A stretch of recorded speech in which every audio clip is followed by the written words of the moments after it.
கேட்டேன். எங்க மாமனார் படம் எடுக்கிறார், நான் மியூசிக் பண்ணணும். மியூசிக் பண்ணுறதுக்கு நான் நம்மள போட மாட்டார். எங்க மாமனார்கிட்ட என்னன்னா நன்றி விசுவாசம்.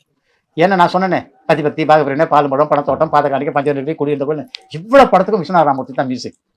திடீர்னு நான் என் பிறந்த மொத்தம் நான் போய் பண்ணது அவருக்கு அந்த விசுவாசத்தில் விஸ்வநாத ராமமூர்த்தி தான் பண்ணுன்றார். என் ஒய்ஃபு மூலியமாக தான் கேட்டேன், நேரம் பேச மாட்டேன். சேச்சா கிட்ட போய் பிடிச்சிக்கலான்ட்டு அவர்கிட்ட போய் உள்ளே போனவொடனே என்னன்னு கேட்டார். படம் பண்ணிக்கிறாரு.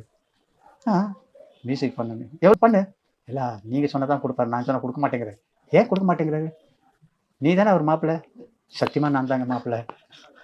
சரி நான் பேசுகிறேன். சரி இந்த மாதிரி மாப்பிள்ளையே மியூசிக் போட சொல்லு. இல்லை நீங்கள் மாத்திரம் மாப்பிள்ளை பண்ணிட்டுமே என்ன மாப்பிள்ளை இல்லைங்க அது சரிப்பட்டு வராதுங்க. இல்லை இல்லைங்க அவர் பண்ணட்டும்.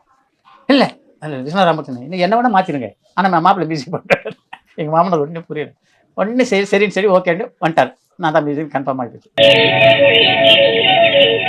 நான் ஏன் பிறந்தேன் என்று நாளும் பொழுதும் வாழும் வரையில் நினைத்திடு என் தோழா.